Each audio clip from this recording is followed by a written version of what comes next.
granny. Young busy on the beat, let me spread it like some mayonnaise. Young busy on the beat. Welcome back to the Zero Talent Podcast with your co-host, Davidici Supari, Caleb with Publix, and Christian Sutton with WWGay. We just came off a banging week of football. One team got absolutely obliterated. One team got a lucky win. We'll talk about that in a few moments. But just to go over our game picks for last week, for the NFL, Christian Sutton with WWGay went 7-8 on NFL picks, a little under 500 record. I went 9-6 on the week. And then Christian Sutton, you've got our college picks for last week, right? Yeah, I went 5-1 in college, and Davey a little bit more subpar than I was, 4-2. That was only because I picked Ole Miss. He picked Georgia. Ole Miss was up 2 scores in that game at one point. Blew the lead. It's about how you finish. We both took USC to win, and that unfortunately did not pan out. But thank you guys again for tuning in. We're going to kick it off with our college football recap and go into some game picks. So what you got for us, Christian Sutton with WWGay? Yeah, one of the biggest surprises was, like he said, Ole Miss coming out and losing that game to Georgia. That was a surprise? I mean, it seemed like it. Being up 2 scores is the number 5 team in the country. You picked Georgia, but it was a surprise? Well, yeah, dude, I'm watching the game. Mom, playing. Georgia ended up coming back and winning the game, 52-45. Crazy game, crazy how it unfolded, and I think it's 43-35. I don't know what the score was. I don't have it in front of me, but Georgia was victorious, and I don't think it's a reflection on Lane Kiffin's team. Just more talent on the other side of that field. Kirby Smart's a great coach. I kind of predicted that Kirby Smart would have a huge hand to play in this, and him and Mike Bobo figured it out. The offense looks good. Gunnar Stockton looks good. He's up there being a top 3 QB with Gunnar Stockton and just a Ty week Simpson. ago, he wasn't a good quarterback, and he wasn't good because he drove a Ford pickup. Now he's a top 3 quarterback. He probably is a top 3 quarterback. I mean, ain't much we could do about that. But Georgia comes up victorious. What are your still thoughts on Lane Kiffin? Yeah, I'm still on the Lane train. I actually just found out about the term Lanesville just a few minutes ago. Lanesville, Florida. I guess I'm not educated, wasn't caught up on that. Some news we did just hear about just a few minutes ago was that Lane Kiffin was going to address the rumors of going to Gainesville with the team. And, the reporter also brought up that last year in Gainesville when he was here playing us and took the L because of Jackson Dart, he actually talked about Gainesville being a very meaningful place in his heart to him and how this is where he had his first date with his wife was in Gainesville. So that was pretty cool and got my hopes up a little bit more for Lane to come to Gainesville. But, hopefully we're Lanesville by this time next year. Yeah, I got you. I mean, it's one of those things that I could go on and on about all the similarities with the Spurrier similarities, the funning gun with Spurrier. He has a ton of relative experience with Spurrier. I do think that if he does come to Florida, that he could be the next Spurrier. And this is a guy that has one of the best offenses. Everywhere he goes, he wins. I mean, let's not pretend like that. Tennessee's the only spot where he's like, well, we don't talk about Tennessee.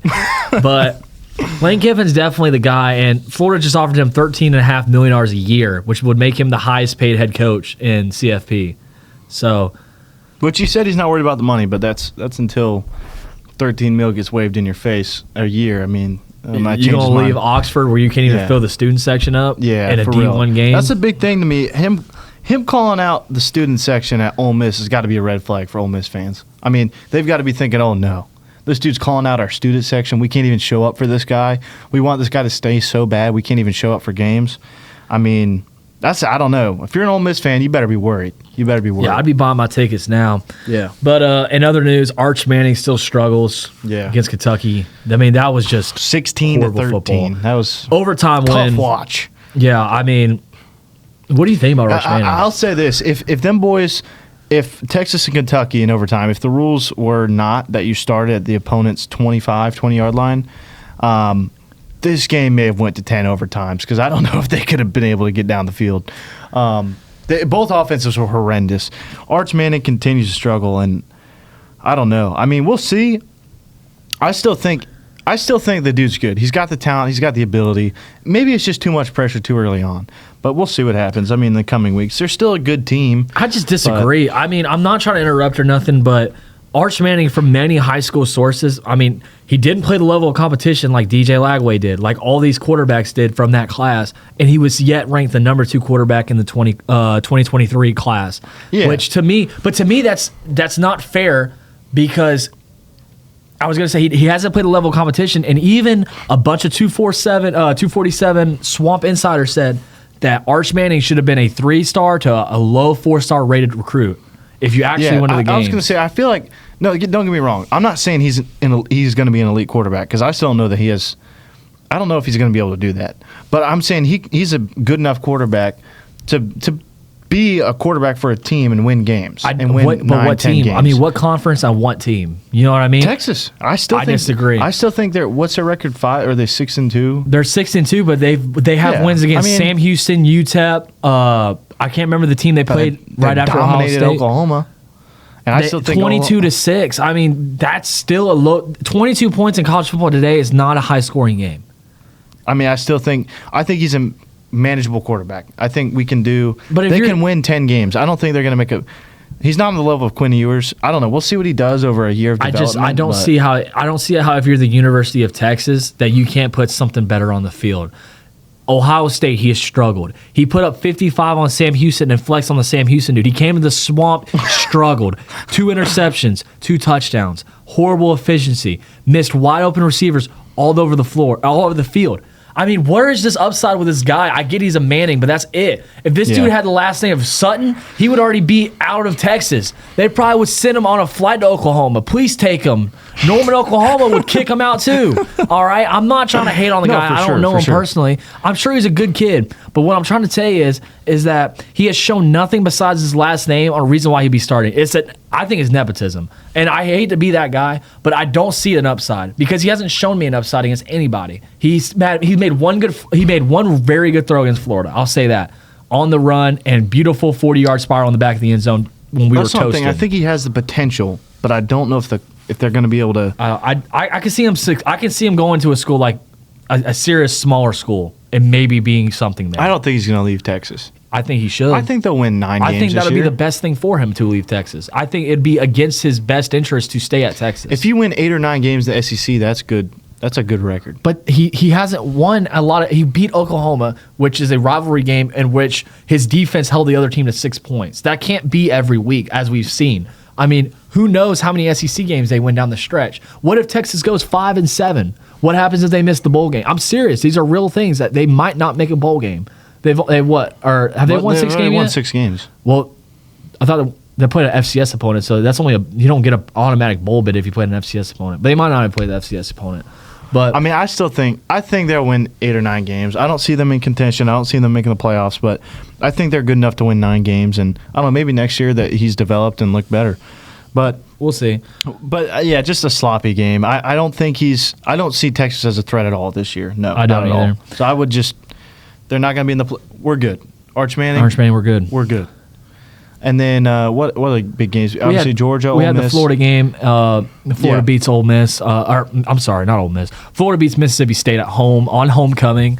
Definitely love those unis. It was definitely a good game for the Billy Napier era to go out of. Yeah. I mean, it was one of those games where it's like, what in the Mickey Mouse am I watching? I mean, it really felt like a Disney movie. Mississippi State has the ball on our 30-yard line with, a minute left? I mean, if that. I think it was like 58 seconds or something. Yeah. It was something like that. It was under a minute and one of the worst passes I've ever seen. You have under a minute and everyone in their right mind, run the football, run the clock out, kick the field goal, win the game.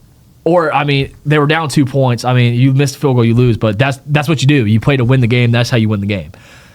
And I tell you, our defensive tackle, Michael Burrow, has had 2 tackles all year and 1 interception. Drops back into coverage, bam, throws it right to him. Pick in the game. Billy Napier just looks, I don't even know how to explain it. I don't know how to explain his face because he looked happy, but he looked like, right? He looked like he was relieved. Yeah. I think he knew the axe was coming, and it was just a good game to go out on. Yeah, I mean, at least he didn't end on a loss. I mean, can't end on a loss. I mean, that's gamer knowledge. Yeah, I mean, can't end on a loss. Can't end on a loss, man. Got to end it on a win, and I appreciate Billy Napier. I thank you for everything you've done for the program.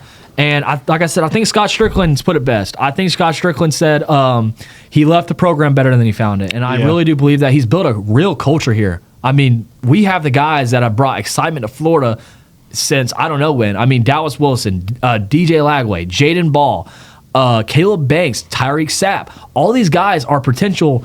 They could have been first-round draft picks. If Caleb Banks can get a medical redshirt and come back, these guys will be deadly next year with a great coach.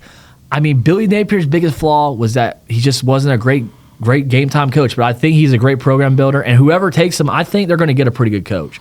I just don't think he was made for SEC football. Just wasn't a great fit. Yeah. But hindsight's 2020.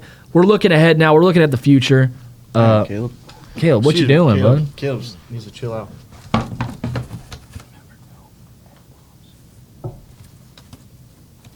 You got Caleb? Caleb's good. All right, cool. So yeah, that's what I got to say about the Florida head coaching search. Jeff Brom, be on the lookout for that name. But Lane Kiffin, Jake Fromm. I hate that dude. I can't stand Jake Fromm. But Jake Fromm, State Farm. Yeah, but Jake Fromm, legendary Georgia quarterback. Yeah, what other games do we have this week? Georgia Tech won, beat Duke. Georgia Tech, and I mean Christian Sutton called it almost perfectly. I mean they let that Duke team stay around for a while. They have a really good defense. You can have a really good defense. You can have an elite defense. You can have the best defense in the country, but unfortunately, only one team in the country has Haynes King, and that's Georgia Tech. So, every time you got to play against that dude, it's like it's a toss-up. Like, what are you going to do? What are you going to do against Haynes King, So, yeah. And I was of gonna course, say, they win by 2 scores. Yeah, so. 2 score, very easy win. Haynes King, Heisman candidate, but the nation hates him. They hate Georgia Tech for some reason. I don't get it. They number 7 in the country now. Number 7, what top 10. What they going to say now? They're going to go into that Georgia game possibly undefeated. Top 5 in the country, they bro. They still have to play some okay teams. They play Virginia. That's going to be a big game. Yeah. That's. We'll dude, see. Oh no, they play Pitt. I'm sorry, they don't play Virginia. They play Pitt right before. So are we before agreeing Georgia. to be like full-time Georgia Tech fans, being that the Gator season, as far as like contention and winning a championship? No, man. What, dude? I'm a Florida fan, and let me finish. Go. Obviously, Florida may not make a bowl game, right? Right, possibility. I'm saying going past Florida once their season over, we kind of got to convert to Georgia Tech fans. I see what you're saying. When the playoff starts, we're going to be Georgia Tech fans. As a team to root for that's in contention, we're Unless Georgia like Tech Old fans. Dominion or Army makes it. Yeah. I mean, sure. But I love Georgia Tech. I've been saying this since week 1. I'm a huge Haynes King guy. I love Haynes King. I think he epitomizes what college football should be about and what it used to be. Grind it out, 5th-year senior, starting for his team and just being the absolute MVP. I think that's your Heisman candidate, but Ty Simpson, 18 touchdowns and 1 pick, that dude's good at football. I mean, there ain't much you can say about that. That's a slept on Heisman. I mean, coming into you look at the Heisman candidates coming in this year. I mean, Completely DJ Lagway, different. Garrett Nussmeier, Cade Klubnik. All of those dudes have lost multiple games and have looked horrible. I mean, Garrett Nussmeier's a fraud. Shout out Uncle Mike. I'm sorry, but Garrett Nussmeier just ain't it. I mean, ever since last year, I don't know what the hype is about. I really am not sold on that dude one bit. yeah. But I was going to say, though, by the way, for those at home, Billy Gonzalez will take over. I forgot to mention this. Yeah. Billy Gonzalez is going to take over as the interim head coach for Florida, and he's been there through 5 different tenures through head coaches. He was there with Urban, McElwain, Mullen, Muschamp, and now Billy Napier. So Billy Gonzalez has been a great wide receiver coach. Helped bring Percy Harvin to Florida, which is probably the best college football player ever, for being honest. But and Jim O'Hara will call plays, Florida's quarterback coach. Yep. And surprising thing is, in the orange and blue game, he was calling plays for the orange team, I want to say the backups, while Billy Napier was calling for the blue. they almost won that game. Harrison Bailey threw for 357 yards, and Dallas Wilson set the orange and blue game record with Jim O'Hara calling plays. So I'm excited to see what Florida does in these next 2 weeks to get prepared against Georgia, because Georgia Hate Week's coming up for the No Talent podcast. Yeah. So, I mean, don't get me wrong. I'm not. It seems as if this season is in shambles. We're done. But, I mean, I don't see us making the playoffs. But, dude, I honestly can see us winning 3 or 4 more games. yeah, Honestly. I think you can beat Kentucky. I think you can beat Georgia. I think DJ Lag. I really think so, I think bro. so. I think if you're going to. I think we can go out and shock the world, bro. I talked to some Georgia fans, and they told me if you're going to get us, it's going to be this year. Because, dude, I mean, that defense ain't what it used to be. And our defense is. But our They gotta defense is come just, out, man. it's just banged up though. It's just, they gotta Aaron come Gates out. has been out. Dijon But- Johnson's been out. Caleb Banks has been I've out. seen some Alexander bright spots McCray out of been our younger guys, man. Jaquavian Flowers was the highest rated defensive player on PFF in the nation. So that's a guy that we're going to need our freshmen to step up. And Billy recruited these guys for a reason. And we got the talent, bro. I want to bring something up, and we'll talk about it next week because we got a very special guest coming on next week. I'm really excited about. Won't spoil it. You guys are gonna have to wait and see, but I'm excited for it. He's been a big supporter of the podcast so far. Big part of my life too. So shout out. You know who you are. Yeah, you know who you are. So shout out to that guy.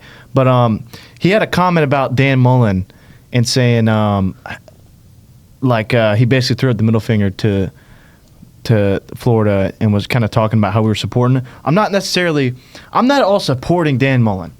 My only issue, I'm saying, with the fire, and we'll talk about it more next week. My only issue with the firing is that Scott Strickland make it make sense, because Dan Mullen took the team to a SEC championship. We're winning like 8 to 10 games every single year, and he has one down year. He was 5-6 when he got fired, right? We finished were year 5-6 6 and at the 6, time and then we that he got finished year fired, though. 6 and 7. But, But my issue is, if that's the case, if 5-6 wins is not enough for you, why was Billy Napier here for 3 or 4 years? I don't understand. I'll say when he that- was winning 6 or 7 games every single year, why did he have a job, and why did we keep him for this long? I'm not gonna lie. I disagree. I don't with understand. It. I disagree. I think that Mullen. Are you saying the recruiting saved Billy's job? No, I think Mullen deserved to get fired. Mullen was promoting a culture that I'm not at all saying dude, he doesn't. okay, so let me ask you. Okay, let me say this. So Florida had when Jim McElwain. Hold on. Honestly, let's save this for next week because I want him to be here for that. Okay, because he played a big part of it. All right, but we'll all right, discuss all right. it next week. But we got. I'll say this. Okay, I'm not going to speak on it. But what I'm saying is that if you're asking my opinion, I think Mullen deserved to be fired. I think his comments about recruiting were I do too. My only issue is Strickland needs to make it make sense. Because Billy Napier had a future. Mullen had no future. We were getting. I remember this. I remember him 3 stars flipping from us. They're going to USF. They're going to UCF flipping from Florida. I remember Creed Whittemore transferring, going to UCF, little brother. That's our starting wide receiver. I mean, because I remember that. I mean, he just did not have an interest in recruiting, and you're not going to out scheme everybody in the SEC. We'll talk about next week, but that's how I feel. What else we got for college recap? I mean, Texas Tech took a number bad 17 L. in the country. I mean, that was bound to happen. I don't know about Christian Sutton. I wasn't really sold on Texas Tech. I really was sold on Texas Tech. I think they have. I still think their season isn't over. I think they're a really good team. No, because they'll probably. I don't know who's left in their schedule. I'm assuming they'll go 11-1 and win the Big 12. They play BYU, don't they? Yeah, they don't play that's gonna be a big game. in the Bear. That dude's a dog. That dude's cool. What are you, number 46, Yeah. I love Bear. that dude. I love that dude. You gotta go play old Shout out- Bear. Go play shout the out- Mormons. Shout out BYU. I think they're still undefeated. Yeah, I want to like BYU, but I don't know. There's something about them. I just can't. I can't get into BYU. I would like them to win over Texas Tech. Dude, probably. let me ask you a question, though. How do you feel about old Shane Beamer with South Carolina? Because South Carolina, dude, their preseason hype. I mean, they've been, but I mean, Lenore Seller's been hurt a good majority of the year, too, though. They've had a lot of injuries. But dude, when he was playing, he wasn't that good. He was like where DJ Lagway was at. Like, well, don't get me wrong. I wasn't buying the Lenore Sellers hype at all. I wasn't really on that train, to be honest. But I do think Shane Beamer's a good head coach. I think they'll be good. I mean, he's obviously shown that he can recruit too for a South Carolina team that's just kind of been like never really been anything. And they usually are that lower tier SEC team that has 6 or 7 wins every year. Yeah, I mean, I like Shane Beamer, but I think he does better as a coordinator or a special teams coach because I don't know, man. He seems like a very gimmicky kind of coach. Like, we're gonna be underdogs every single game, and we're gonna beat everybody. And it's just like, that's not really where you want your program. That's kind of how I felt about Dan Mullen. It's like you can't. That's not really what you want your. That's not really where you want your program to be at. You don't want to be the underdog every game. You don't want to have to try to climb up a hill every game. Why not just be at the top of the hill? But yeah, I was just thinking about that because Shane Beamer's, I've heard, is on the hot seat. Because what about Brian Kelly? Brian Kelly. I honestly think shout out Uncle Mike. Brian Kelly, I still think is a good coach. I think getting rid of Brian Kelly would be. I mean, he can recruit like a mofo.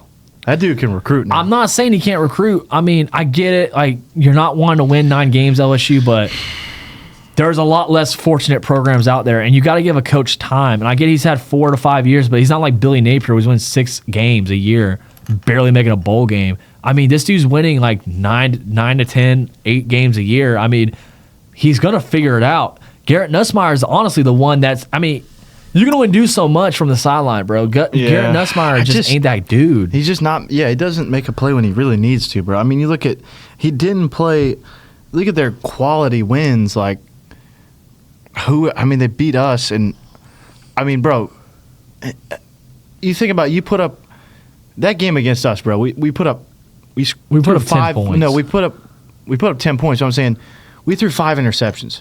Yeah, and he only Their put up 20. offense had 13 points. I know the game's 20-10. That was because of I a think pick six, bro. yeah. Their offense put up as many touchdowns as their defense. I know we have a good defense, but dude, come on. You're playing in Death Valley, rivalry game. You got to do more than that. You can't be putting up that's bad. 5 interceptions, and you take advantage of that by putting up 1 offensive touchdown. I don't know. I feel like you got to be better than that. But I don't know. But, dude, we're running pretty long. Let's get into game picks. All right. We got UCLA, the boys from Southern California, going to the Midwest Corn-Fed boys in Indiana. What you got? So UCLA, I'm pretty excited for this game, honestly. They've won 3 straight. They start off 0-4. Probably the new coordinator, obviously. They've won 3 straight since, including maybe the win that got James Franklin fired, to be honest. I mean, you could say obviously they lost Northwestern the next week, but that UCLA loss is what really put them on the hot seat. They've looked really good. Nico is starting to develop. Nico is starting to get comfortable with that offense. But, yeah, I don't see this even being close. I got Indiana by at least 3 scores for sure. Yeah, I like Indiana in this game. I think the fireworks are over. I think the miracles are done. I think they're going to come down to earth a little bit. Kurt Serengeti's going to come prepared, serious as ever. They're going to win this game by a lot. Yeah. Next, we got Georgia Tech at Syracuse. This game also shouldn't be very close. They're playing in a dome in a hostile environment, but it doesn't matter. Haynes King's on the other side of the field. I see Georgia Tech getting a big win and probably maybe inserting the top 5 this week.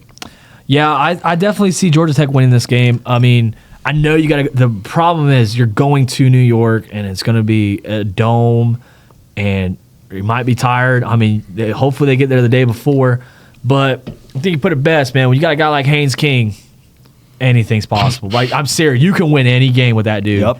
I mean, you could talk all day about, this stat and these efficiency. I'll give you a stat: 7-0. You'll say that. Yeah, that's what I'm saying. You'll say that.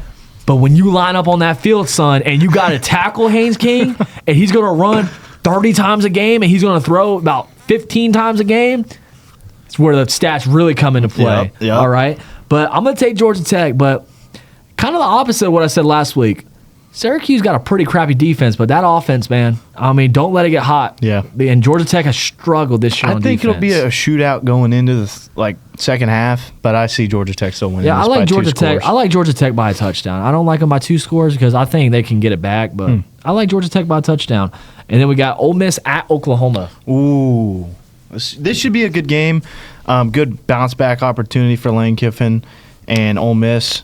I don't see this honestly being that great of a game. I think they're probably going to lock up that Oklahoma offense. I don't see John Mateer playing that well. I see Ole Miss winning this by 2 scores, like 27-13. I think Ole Miss, like I said, is a great team. They'll be in the college football playoffs, and like I said, Oklahoma's a fraud and will not be in the college football playoffs. So this will be the game that likely starts to crush Oklahoma's playoff hopes. Yeah, I could definitely see that happening. Brent Venables has been on the hot seat all year, but like I said, he's had a pretty decent year. Just his only loss being to Texas, a rivalry game where he only put up 6 points. Ole Miss has one of the most explosive offenses in the country right now. Even with a loss to Georgia, he still put up 32, 35 points on Kirby Smart's defense. Is still impressive. But going on the road in a top 15 matchup, I like the Boomer Sooner on this one. Give me Oklahoma. That defense is real, bro, and I think John Mateer can figure it out. John Mateer was a Heisman candidate until he broke his hand, okay? Let's not pretend like he wasn't leading the country in passing yards. I like John Mateer. I think he bounces back. Give me Oklahoma, dude. Man, that's kind of shocking. But what else we got? I like USF and Memphis. What you got? Memphis obviously was 6-0. Just take a fat L to UAB, coming off their head coach firing. You know, I'll tell you, one of the scariest teams to play is a team coming off a head coach firing and they got an interim coach. Like, for example, the Jags, 2021. Obviously, Urban Meyer had been fired. The Colts just have to come to Duval and beat a 2-14 team at the time, and they've locked in their playoff spot. But unfortunately for them, Prime Trevor came out to play. Sweet. The Jags finished out the year 3-14 and end the Colts' playoff hopes. So I was at that game. It was a great game. But my point being, I don't know how that happened. But yeah, Memphis takes the L. They fall to 6-1. They were ranked 22. They'll probably be unranked going into this game. But I got USF. I think USF probably is going to get in the playoff spot. Most likely, they're going to get that final playoff spot. So I got USF winning this game pretty dominantly with that offense. Yeah, and in a lot less words, I'm gonna go with USF. I don't think there's gonna be really any contest. I think Byron Brown is just gonna be the difference maker, and Byron Brown's gonna run all over them. Yeah, agreed. I don't think that defense can even maintain that. But Mizzou at Vanderbilt. This is a big game where I feel like two teams that are kind of in a similar spot. Mizzou looked really good up against Alabama. I feel like this is gonna be a really close one. Mizzou just had a scare playing Auburn, obviously won that game in overtime. This is going to be a close game, but I see I'm really back and forth on this, but I'm going to take Vandy by 4. That's a good guess. Vanderbilt, you're going to Tennessee from Missouri. Tough road game, and like I said, I got 3. When I call games, I got 3 categories. You got head coach, field position, and you got quarterback. Diego Pavia is a game changer.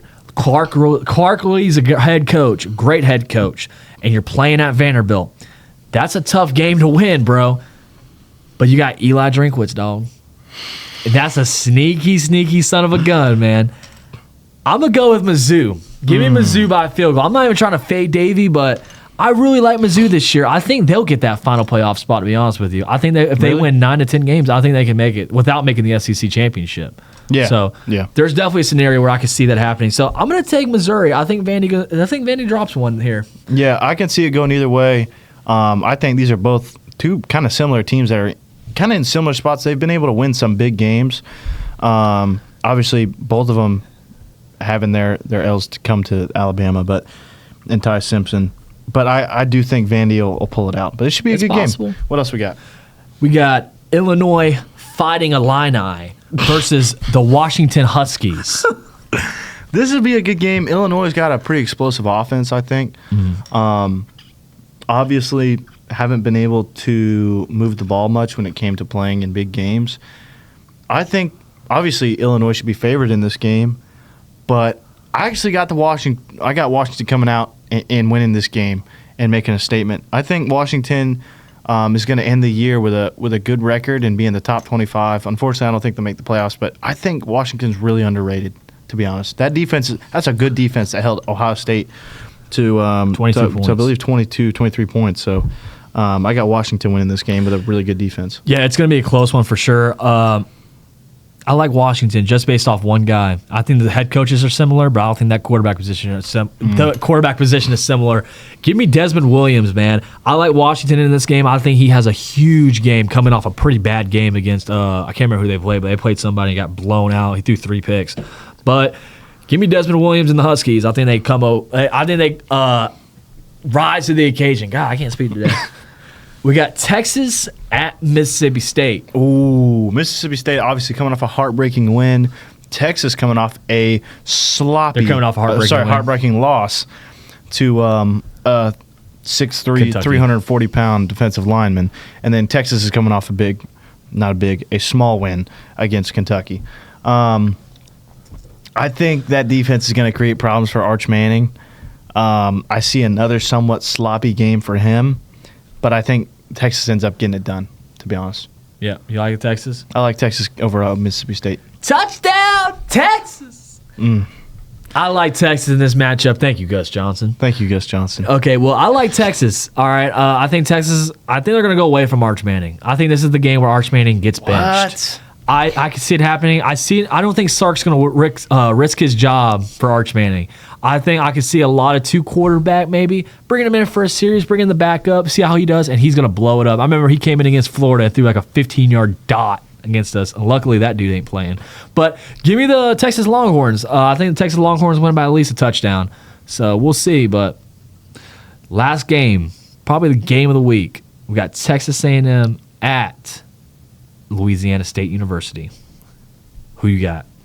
So, LSU, obviously, coming off an L to Vandy. Texas A&M, I call them frauds. I'm starting to swing, You're starting to swing?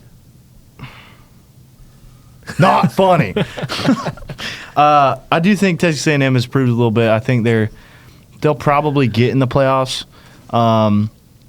I still see them as a first-round exit. I still don't think they're a real contender. I think Alabama beat them. I think Oregon beat them. I think Indiana beat them. But I think they most likely will make the playoffs. This is a big game for, I think, both teams. This is a huge game. Because, if you're LSU, you lose this game, you're outside the 25. Your playoff hopes are gone.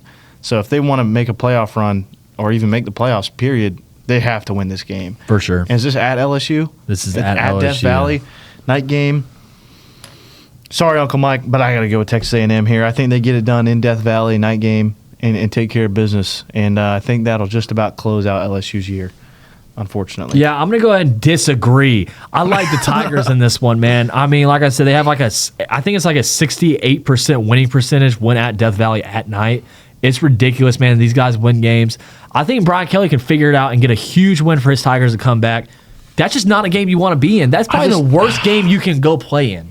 I think that's a really good Texas A&M defense playing against Garrett Nussmeier, who has not played very well. Okay, dude, but that's what I'm saying, though. What do they have to lose anymore? You're playing. If you lose this game, you're out of the playoffs anyway. You got to win out. You ain't got nothing on the line. You got to leave it out there on the field. And what better way to start than beating a top 5 team at your place at night? 80,000 strong, cheer them on your back, man. You're right. I don't think there's a better opportunity. I just think Texas A&M is going to pull it out. We'll see, man. We'll see. I think LSU is going to get it done. But that completes college picks, and that completes college football for this week. Off to the NFL. Thank you, Christian Sutton with WWA. Kicking it off with our NFL recap. We'll sort of speed through these. Not necessarily. We usually get caught up in talking and continue. We're going to take our time. Yeah, we don't speed through these ever. Anyway, the Bengals. We both took the Steelers to win that game. Little did we know Joe Flacco was going to enter his prime again and sling that thing. Bengals get the win over the Steelers, who fall to 4-2, with a 33-31 win for the Bengals. Can Joe Flacco save the Bengals season?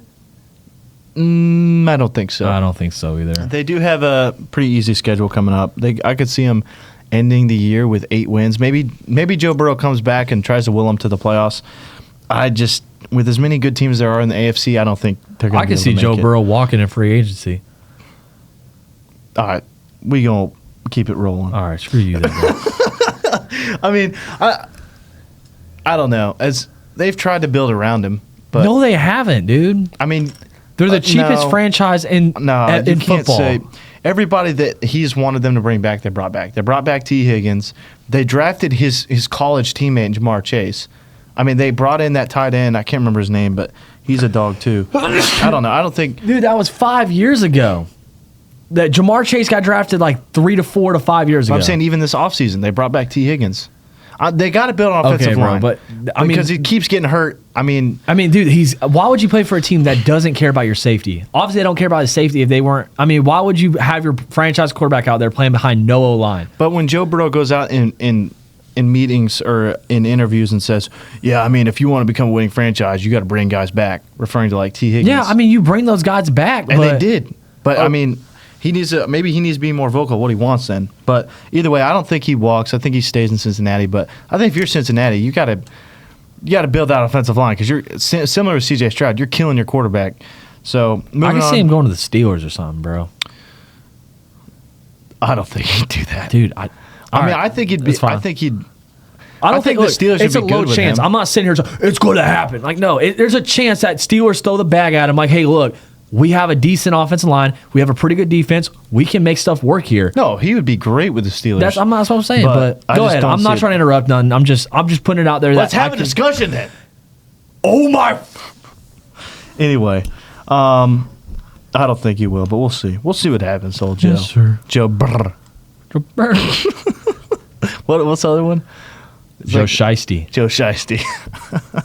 It sucks because, dude, that actually could be good if you had a decent offensive line. That's what I mean, dude. It's like, why would you stick with a franchise? It's like, hey, Joe, I know you're our franchise quarterback, but good luck with 3 defensive linemen on top. Like, dude, I don't get it. At least Jacksonville's signing offensive linemen, you know what I mean? Yeah, I Like, mean, Walker Little's a liability, but it's all good.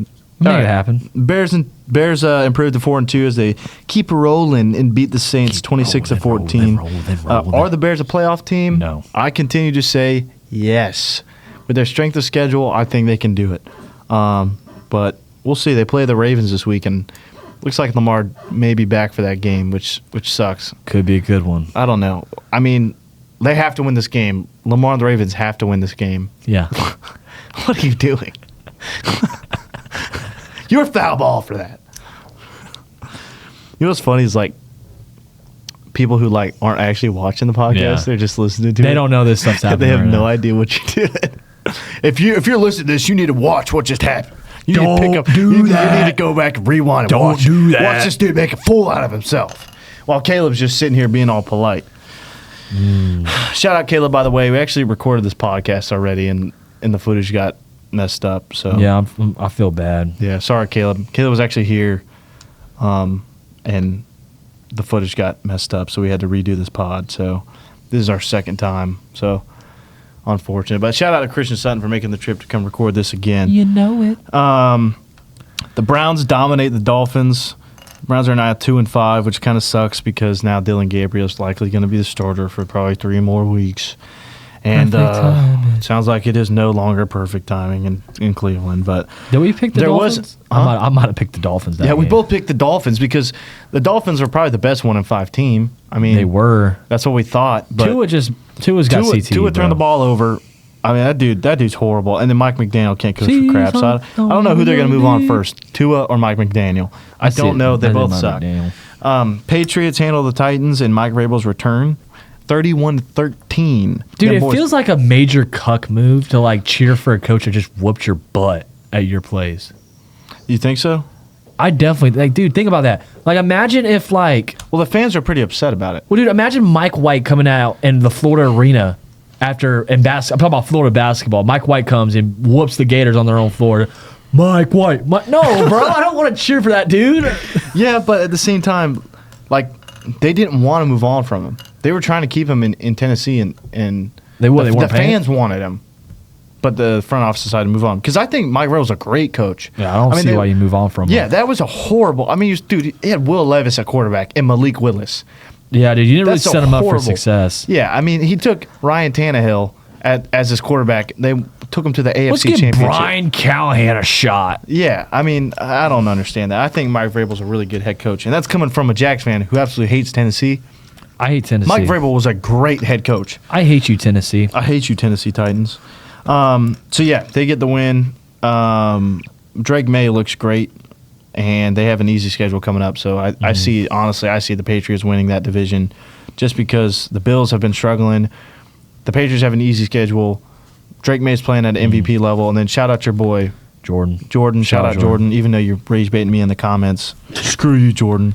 I hate you, Jordan. What's his last name? Wheeler. I hate you, Jordan Wheeler. No, I'm just playing. That's getting sound bited. Yeah.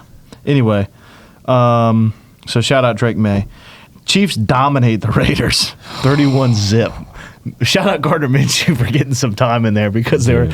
Gardner Minshew came to the third quarter. They Shout were out getting him Kenny so bad. Pickett for fumbling on his first play from Oh, yeah. scrimmage. Dude, that was awesome.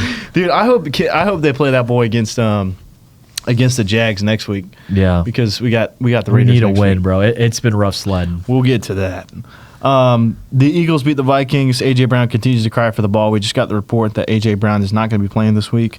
I believe it was a hamstring injury, but who cares? A.J. Brown's going to cry either way. And, Eagles improved to 5-2.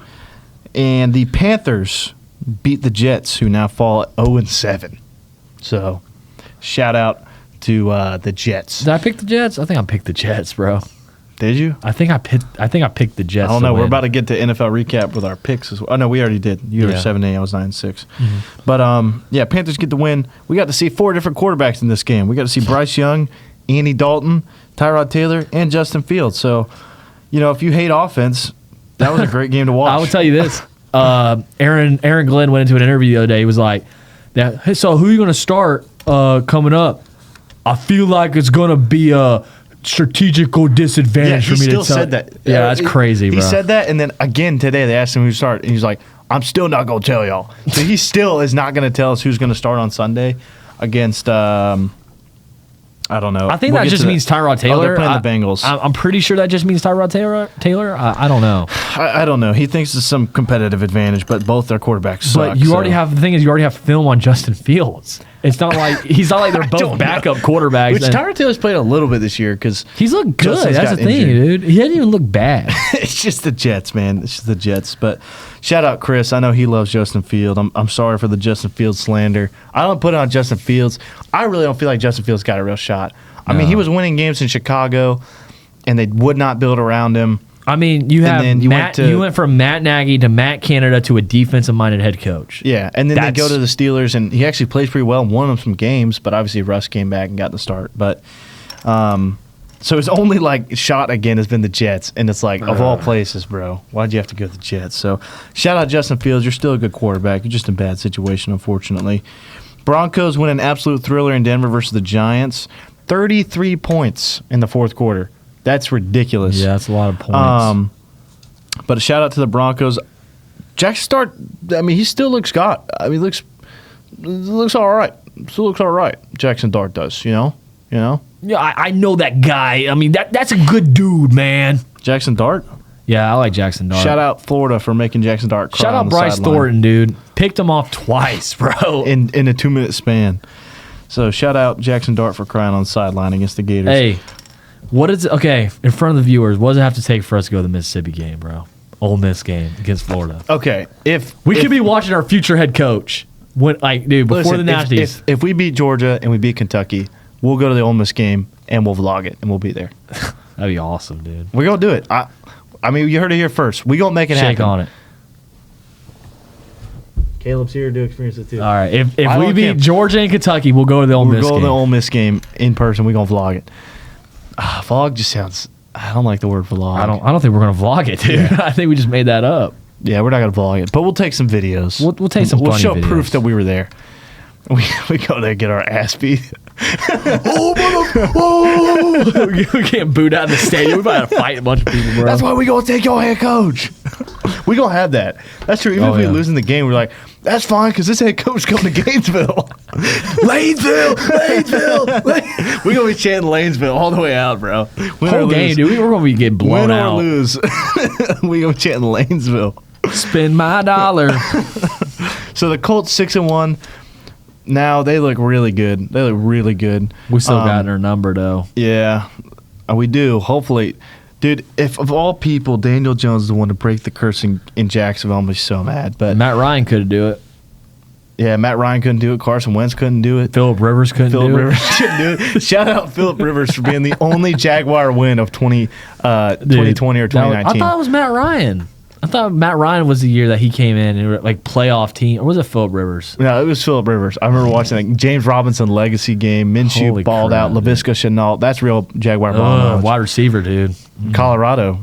Perfect timing. So yeah, the Chargers fall to 4-3. They got a big game coming up against the Vikings.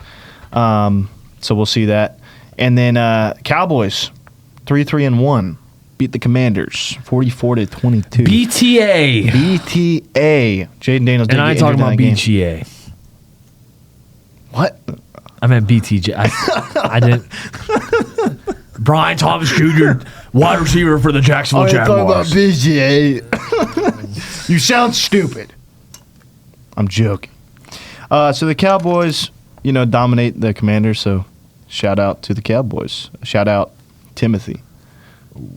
He's a Cowboys fan, which I don't know. I think he's kind of converted to a Jaguar fan. I hope so, dude. I can't stand the Cowboys. Honestly, I've just felt bad for him at this point because it's just like, dude, Dak is so good. They have such a good offense every year. How do they? I just don't understand. Hold up. Anyway, we them boys. Jaden Daniels did get injured this week, and looks like he's not expected to play against the Chiefs. The Packers beat Arizona in another close one. Oh man, rest in peace to the Arizona Cardinals as they just managed to stay in games and somehow not finish. So they're 2-5 with Jacoby Brissett in the last 2 games, by the way. But Kyler Murray's still dealing with an injury, so who knows how long he'll be out going forward. 49ers 5-2 get the win on Sunday Night Football over the Falcons 20-10. Shout out Gracie. And then Monday Night Football. Oh man, the Lions beat up on my Bucks, man. I love on that, Baker dude. Mayfield. But I mean, Baker Mayfield doesn't have Mike Evans, doesn't have Chris Godwin, doesn't have Bucky Irving. I mean, dude, he's throwing the 6th-round picks at this point. I'll say this, man. I feel bad for Baker. He's having such a great year. But I'll say this. I would trade the Jaguars' next 4 first-round picks for Baker Mayfield. I would trade our future for Baker Mayfield right now. I won't comment as a Trevor Lawrence lover. I will not comment on the subject. Okay, so you're telling me if you had a chance to go get Baker Mayfield, you wouldn't go get Baker Mayfield right now? Give me Trevor Lawrence. Only quarterback I'm taking over Trevor Lawrence is Patrick Mahomes. Oh my god, that's my quarterback. Oh my gosh, dude! You can't. I just don't see. He has better, as far as size and ability. He has better upside. Okay, but Baker's a better quarterback. Not for long. I like Trevor Lawrence, bro. I don't mind Trevor Lawrence. Liam Cohen made Baker Mayfield what he is. Liam Cohen's going to make Trevor Lawrence an MVP candidate. We'll see, bro. We'll see. I hope so. I'm not against them. Beat up on the Texans. It was 27-19. It was not that close. I can't let you get close. I can't let you get Shout close. out Chael Sonnen. Never lost a fight. Never lost a round. 40-0, undisputed champion. Yep. Shout out Chael Sonnen. And you think, that offense put up 19 points on that good Seahawks. No, they didn't. That was because of a strip sack by Will Anderson. They put up 12 points offensively. They are not that good at football.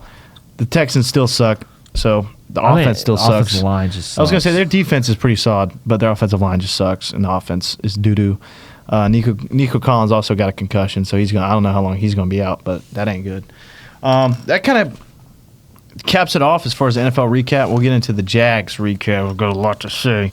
And then for the Zero Talent All Grit Players of the Week, Christian Sutton, who's your Zero Talent All Grit Player of the Week for college football? Yeah, mine was, are you talking about this past week? This past week. Yeah, man. I was prepping. I accidentally prepped for next week. So I was going to say Desmond Williams because I was thinking about that after we shot the first pot. I was like, I wonder if he was talking about last week, dude. That's what I was saying. I was like, because you had said, he threw like 3 picks last week. last week. How is that your all grit? They lost. All grit. Nah, dude. It was great, all right. So I've kind of just now started thinking about it, but, it kills me to say it, but it might be Gunnar Stockton. I mean, Gunnar Stockton to come out and win a game that Georgia needed to win in this his Ford game. pickup. Yeah, man. I mean, it's Ford pickup. He ain't winning next week, though. But in all seriousness, Gunnar Stockton's having a really good year, man. I hope that the Florida knows what to do. Ron Roberts, please, if you can hear us, please don't let Gunnar Stockton throw for 400 yards in Jacksonville. Please save us, Ron Roberts. Yeah, but that's my player. That's my grit. All grit. No talent player of the week. Zero talent. Zero talent player of the week. Gunnar Stockton, quarterback, Georgia Bulldogs. For my Zero Talent All Grit NFL Player of the Week is CMC. Maybe a little bit basic pick. I'm going to do more research and get y'all some better picks going into next week. But it's hard to deny CMC with Mac Jones at quarterback. Obviously, didn't really have to pass that ball that much. I mean, Chris McCaffrey, 24 carries, 129 yards, 2 tutters, 7 receptions for 72 yards, plus a 2-score W. So CMC putting the team on his back. Did you know that CMC is top 10 in receiving this year?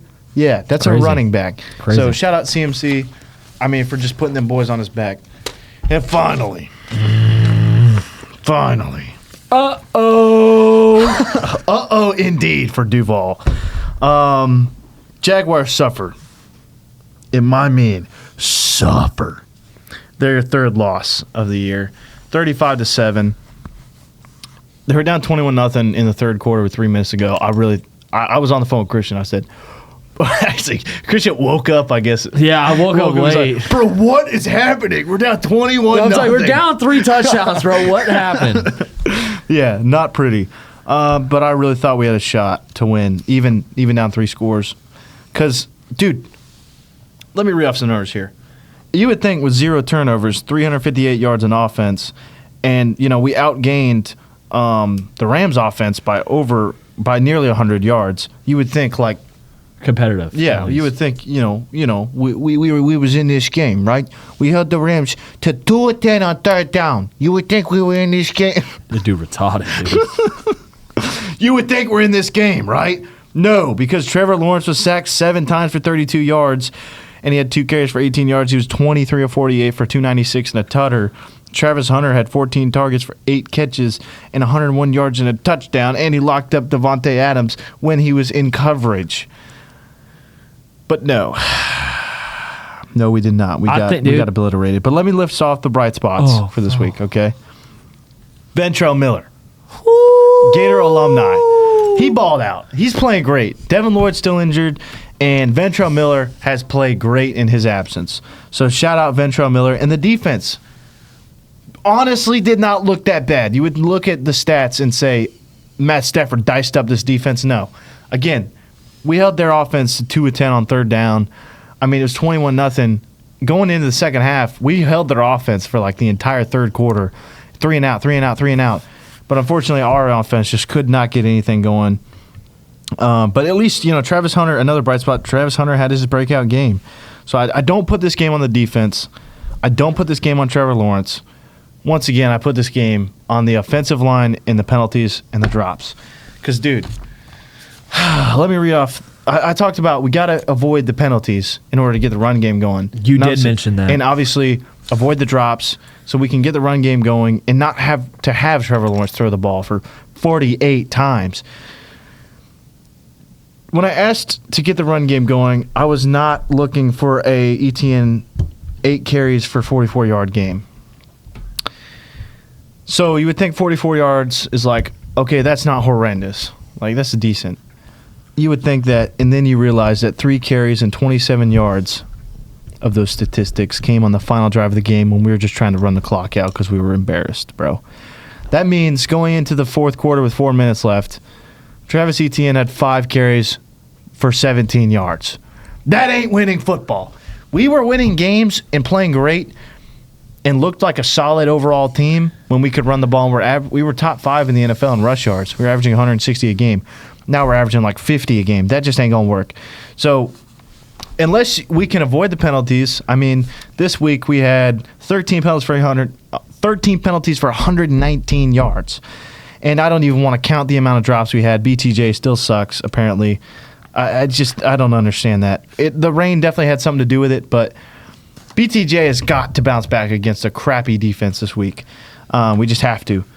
So you can't expect to be able to generate a run game when you have 13 penalties. So fix the penalties. And let me say this. Liam Cohen, you are still my head coach. Trevor Lawrence, you are still my quarterback. ETN, BTJ, Travis Hunter, De'Ami Brown, that entire defense. We have a great roster. They have the ability to win. We have so much talent. This team is a great team. We have a great team assembled.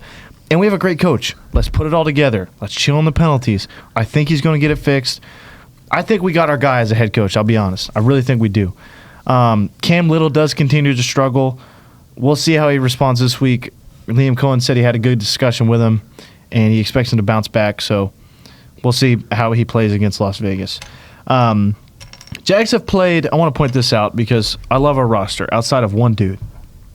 Even Cam Little, I'm giving mercy to. We're talking about a different Little. But I'm talking about a different Little.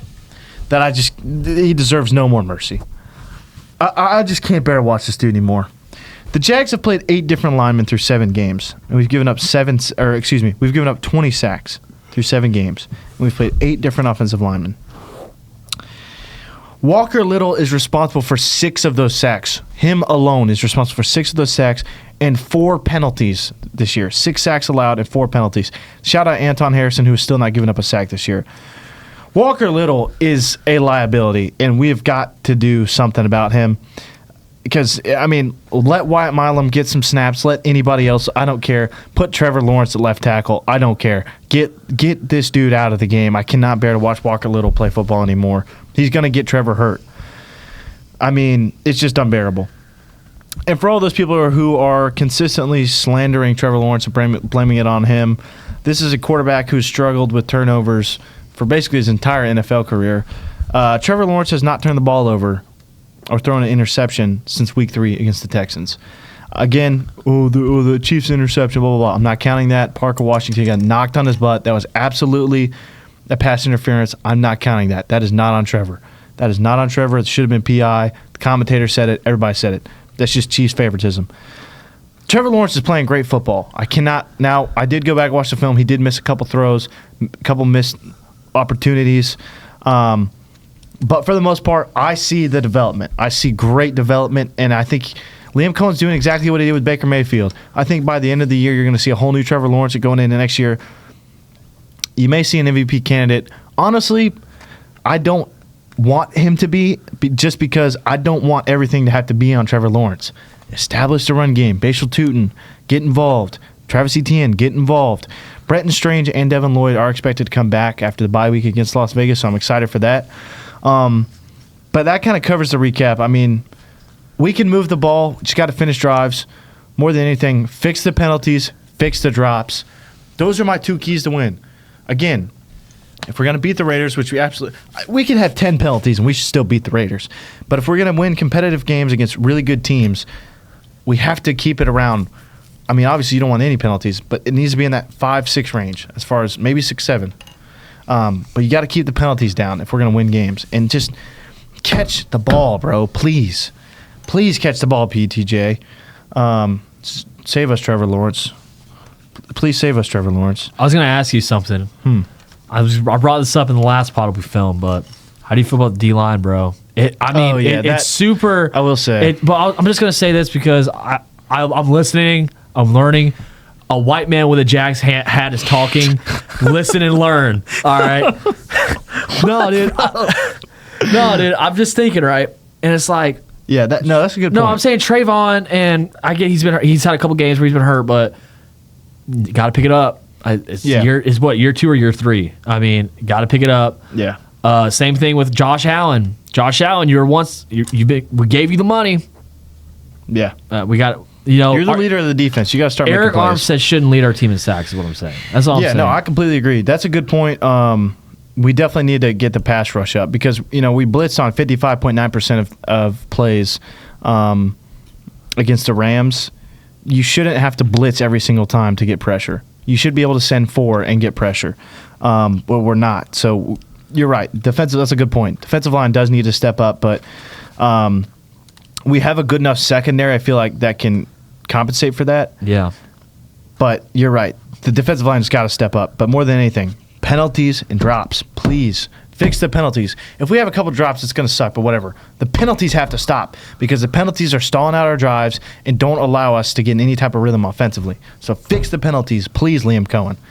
Not much to say. I mean, when you lose 35-7, you ain't got a whole lot to say. But stop blaming it on Trevor. That's a good team, man. I mean, that's like you said, and I'll admit it. I'm just messing with Davey.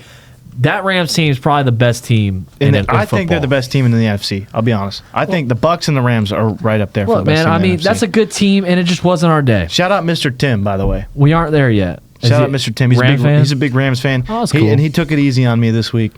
Obviously, you get blown out that bad. You expect an opposing fan to be pretty rough, but shout out Mr. Tim. Look, man, I mean, I really appreciate like the Rams, and like Matt Stafford's still that dude, obviously. And that's a good team, bro. But Trevor Lawrence's time's coming. William Cohen's time's coming with the Jaguars. It just ain't here yet. Give it time. But I think again, the Rams may be the best team in the NFC. I mean, it's possible. They're 2 plays away from being 7-0 right now. If they don't have that field goal blocked, they beat the Eagles and they're 6-1. I don't know about that call against the Niners going forward on 4th down. Yeah, I think you take the field goal there and trust your defense. But either way. The Rams are a really good team. No excuse. The Jags are a really good team. Yeah. Like I said, there is no playing the hunter anymore. We got to become the hunted. We got to stop playing this game. That's where you want to be at. You don't always want to be the underdog. You can't be, we played it, we lost, but it was to a really good team. No, listen, we're a really good team too. We got to stop making those excuses. It's time to transition. It's time to. I was going to say something. I forgot. I just remembered a couple seconds ago. For those listening and not watching, Christian Sutton raised his hand. You may answer. I'm about to speak a white man with a WGA shirt is speaking, turn your ears off immediately. You're about to hear some crazy junk come out of my mouth. No, I was just going to remind everyone, for all my Florida State fans watching, I didn't forget about you. Almost did. Oh, yeah. so last week on our college football game picks, he's writing down all the games and everything, and I'm like, you ain't going to put FSU on there for us to pick? And he's like, we're playing Stanford, he's like, dude. no, dude, they're playing Stanford. Why would we pick that game? Little did we know that Andrew Never Luck and the would've boys thought. was coming out to play. Dude. I'm a Jags fan. I don't hate Andrew Luck. I actually don't mind Andrew Luck. Yeah, I love Andrew Luck. I don't mind him. But, dude, such a huge win for Stanford. FSU, fraudulent. I mean, they're already talking Week about one buyouts. champions. Dude, they're already talking about buyouts, and they can't afford it. It's $100 million by the time it's all said and done. But all my FSU fans, I didn't forget about you. I Thank just you, forgot. Mike Norvell. 2-3, 2-10. I don't care what their record is. I don't care what our record is. As long as we beat FSU, we can lose to Georgia. That would suck, but whatever. Dude, if we lose FSU in the swamp, I'm going to be pissed, bro. That's gonna be bad, We cannot lose that game. Dude, because I know we they're can going lose to plant. every other game Dude, the rest of the year. Please do not lose that I game in the swamp. know they're going to flag plant. Yeah, because they're going to plant the flag. Oh, man. If we lose that game, oh, man, it's going to hurt my soul, dude, bro. I don't think so. I think we'll win that game. We dude. should. They look horrible. I didn't mean to interrupt Davies' NFL section. No, bro. I had to mention that. That was worth interrupting for. Yeah, bro. Shout out FSU for taking a big L to Stanford. And the 100 fans that rushed the field. They had 100 fans in the stands rush the field, and they got fined $50K for it. That's what I'm talking about. That's unfortunate. Now, our Week 8 NFL game picks. Thursday Night Football, Vikings at Chargers. Carson Wentz looks banged up. I'm going to go with the Chargers here. Give me the Chargers. The Chargers. Dolphins at Falcons. Dolphins, those one of those teams where it doesn't really matter who they're playing. You just got to pick the opposing team. I'm going to take the Falcons. Shout out Gracie. Falcons, shout out Gracie. Jets at Bengals. We don't know what quarterback they're going to play, so I don't know. They've got a strategic advantage. No, Bengals and Joe Flacco get it done. Yeah, if Aaron Glenn doesn't say that, I probably would go with the Jets. But give me the Bengals. They don't know what they're doing. Corny. Browns at Patriots. Not much to say there. I'm taking the Pats. Give me the Pats. Drake May. Shout out Jordan. Shout out Jordan Wheeler. Yup. He's going to contact you. Bro, you put my full name out there, bro. I'm He getting won't death care. threats. For liking Drake May. We got Giants at Eagles. I think Second matchup. Do what? I said their second matchup. I know. I'm kind of torn on this one. It's in if Philly. it wasn't in Philly, I'd take the Giants. I like Jackson Dart a lot, honestly. But I'm going to go with the Eagles. I'll take big old Brian Donuts. Give me the Giants, man. Shout out the Giants getting fined $300K for going in the tent. Yeah, I saw that. Dude, shout out. Dude, I'm a huge fan of Jackson Dart. I couldn't think of his name. I'm a huge fan of Jackson Dart. Cam I loved him in college. I sure did. But the Caucasian brothers. The creatine Caucasians. That's what it was. The creatine Caucasians. I think they're going to get it done. Give me the Giants. I money would line. honestly be happy to see that. Shout out. Never mind, I probably shouldn't say that name. What? Anyway, Bills at Panthers. Bryce Young is out, so we're going to see the Red Rifle take over. Panthers have looked good. I've won 3 straight. Bills have looked bad. They've lost a couple straight.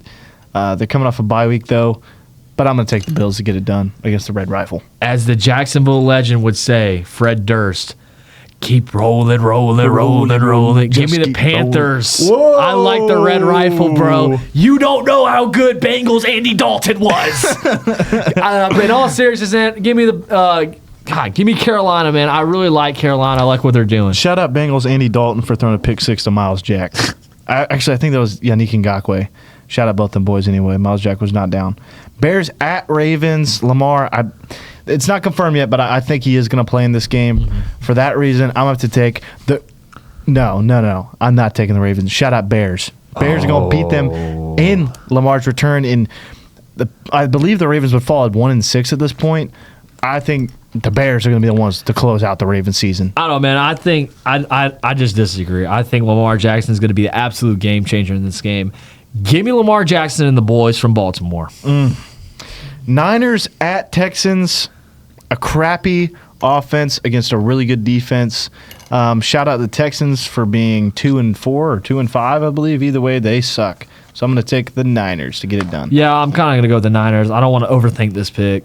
Bucks at Saints. There's a big-time rivalry there, but I do not care. Give me Baker Mayfield and the boys, even though Mike Evans is out, Chris Godwin's out, Bucky Irving's out. I do not care. Give me my MVP, Baker Mayfield, to get it done at New Orleans. I like the Saints. I like Kellen Moore. He's a great coach. Came from the Eagles. Let him do a Super Bowl. Give me the Bucks by 50. I think that's Shout about out it. Uncle Mike. He's a Saints fan too. I kind of feel bad. What? Oh yeah, he's from Louisiana. They won a game this year though. Hey, look, man. Shout out Drew Brees. That's listen, that's second best quarterback of all time. Listen, my Uncle Mike was supportive when the Jags were winning one game a year, 3 games a year, and the Saints had Drew Brees and they're in the playoffs. He was supportive, so I'm gonna support him. I like the Saints, bro. So shout out Uncle Mike. I think the Bucks will win by a lot. Yeah. I mean, unfortunately, I don't know what the Saints are gonna do. You got to go out and get a quarterback. For real. Spencer Rattler is not the truth. But hopefully the Saints turn it around next year because I don't think Spencer Rattler is going to get it done this year. Cowboys at Broncos. That's going to be a really good game. I like that game. I honestly don't know. It's at Denver. For that reason, I'm going to take the Broncos, but I think this could end up being a shootout. But I'm going to take the Broncos to get it done at home. I think Dallas has a huge question mark on that side of the ball. Yeah, I don't know. But shout out Timmy. I'm going to go with the Cowboys. It breaks my heart because I hate the Cowboys, but they the boys this week. I think they're going to beat them boys. Hold up. We just got demonetized. We just got copyright struck. Yeah, I don't know. Our first episode got copyright. So yeah, I'm sure we're about to get copyright again. But I don't care. I'm gonna do this. By the way, we're gonna get the rights to play it eventually. But Christian Sutton's got a walkout song. I come from a land down under. Shout out my goat, Alexander Volkovsky. Yeah. By the way, UFC. Yeah, we got a UFC pay-per-view this week. So next week, tune in to hear more about UFC and obviously. When's Serial Game fight Aspinall? That's this weekend. Oh, frig, I'm missing that junk, dude. Yeah. Wait, what time does it start? It's in Abu Dhabi. Yeah, what time does it start? Like 2 p.m. Eastern. But I mean, I'm gonna buy it. So I mean, you can watch it on your phone if you want. I'll give you my login. Actually, I'll buy it and everybody can watch it. My login. No, I'm just playing. Titans at Colts. We ass, as Cam Ward says. No, the Titans will not win this game. Give me the Colts by 40. Shout out Coach Corbin. Give me the Colts by 50. By 50. Yeah. Shout out. Nice. Packers at Steelers in Sunday Night Football. What's his name? Aaron Rodgers has the opportunity to become the 5th quarterback to beat every NFL team. He will not. Packers get it done at Pittsburgh, is my opinion. Yeah, I don't think so. I think Aaron Rodgers gets it done, bro. Come on, man. Dude. That's too easy. Dude. Shout out LeBron Is James. that Heinz Field? Is that where the Steelers play? Heinz Field? It's not called Heinz Field anymore. It's called something stupid. Oh, well, Heinz Field is notorious for being a low-scoring defensive struggle, and I think the Steelers get it done. I hope not. I can't stand Aaron Rodgers. Shout I out love Scott. Aaron Rodgers. Commanders at Chiefs. Obviously, Jaden Daniels going to be out of this game, so I'm going to take the Chiefs to get it done. Yeah, with Rasheed Rice coming back, man, that's just going to be the difference. That's going to be the difference maker. Give me the Chiefs, probably by 10. I say the Chiefs by 10. You want to go ahead and make our UFC picks? Sure. All right. This is off rip, so forgive me for any misinformation. We got Tom Aspinall for Steel Gain. Tom Aspinall has not fought in over a year because of John Jones. Screw you, John Jones. You're a horrible person, by the way. I hate you, John Jones. I hate you, John Jones. Not really. We love everybody, but there's some people I don't love as much. I'm going to take Tom Aspinall first round KO. I'm going to take Tom Aspinall second round knockout. Okay. And then in our co-main event, we got Mackenzie Dern fighting. I don't know her name, but she's got a wonky eye. Shout out Mackenzie Dern. I'm taking Mackenzie Dern by submission in round 3. I'm going to take Mackenzie Dern. Decision? Yeah, it's a women's fight, so I'm going to go decision as well. Okay.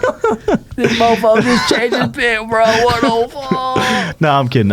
I don't know if it'd be round 3, but I hope Mackenzie Dern gets it by submission. And they have fought before. Mackenzie Dern won that fight as well. Right. She broke her nose in that fight, by the way. Oh, okay. But she fought with a broken nose and won anyway. So I got Mackenzie Dern. Umar Nurmagomedov versus Mario Batista. I do not like Mario Batista. I do not like Umar Nurmagomedov particularly either. I think the winner of this fight will most likely fight Merab next. Merab's fighting Peter Yan, and their rematch after that, he'll likely be fighting the winner of this fight. I'm going to go with Umar. I think Umar was the closest to getting it done versus Merab. Merab has dominated just about everyone. Umar had the best chance to beat him, and I think Umar will get the next title shot after a big win against Hold Mario on, not Batista. so fast, my friend. You don't know how good Batiste was, bro. I'm going to take Batiste, I'm sorry. Really? Yeah. Oh, dude, Umar's like minus 700. I'm going to take That's Batiste. crazy. I'm going to take Batiste, split decision. And then I'm going to take, I believe Volkov is fighting on this card as well. I'm going to take Volkov. So.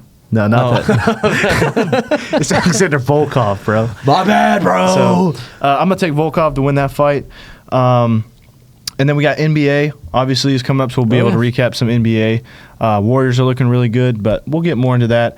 Obviously, we'll have a few different things because next week our guest is going to be on, and we ain't got no games. Gators and Jags, unfortunately, have the same bye week, so it's going to be a tough weekend. I mean, at least you got UFC, but it's going to be a tough weekend. I can't wait for next week. My favorite part about next week is going to be Georgia Hate Week. That's my favorite week of the year. And we Georgia Hate Week. We have a big Gator fan for Georgia Hate Week, so I'm ready. But I think we got everything covered. Good pod. Thank you guys for watching as usual. We obviously are open for any type of constructive criticism as long as it's constructive. The Jaguars have no schedule. No. That's not what I'm saying. I'm saying for the pod as far as like what they want us to talk about and junk. Oh, okay, yeah, I got you. But we got a big guest star. I'm super excited to have him on next week. So tune into that.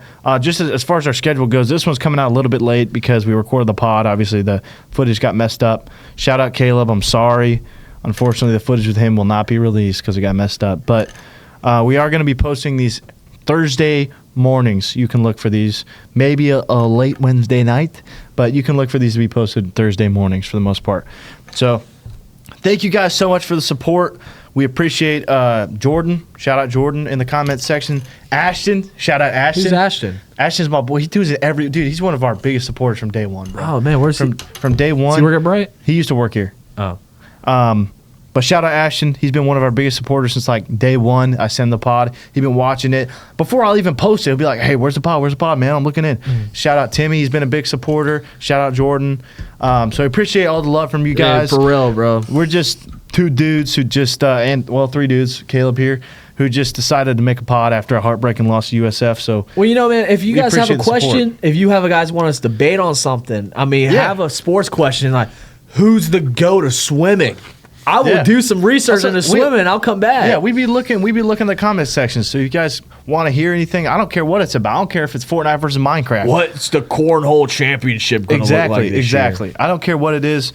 We just here to have fun. We ain't taking this that seriously, bro. Like, we just here to have fun, talk about it, and hopefully entertain you guys. So drop a comment. We appreciate all the love. Christian Sutton, WWGay, Caleb with Publix, and Davidici Supari signing out. Thank you guys. Have a good one. Yeah. Young as a spitting heat.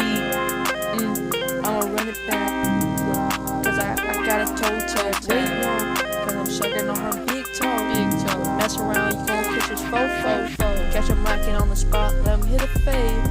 Mess around, spend the day. This is grand A. Sipping on that lemonade. Yeah, call it Minute Maid. Cause I be chillin' with this grand A. She cooking me up Oreo bars every day. Yeah, that's what I eat now. Sipping on the Capri Sun pouch. Ooh, let me hit you with another one. Chillin' with the boys, yeah, they couple bums. Yeah, I'm chillin' with this grand A. I be chillin' with this grand A. I be chillin' with this grand A. Now it's Granny's calling me back.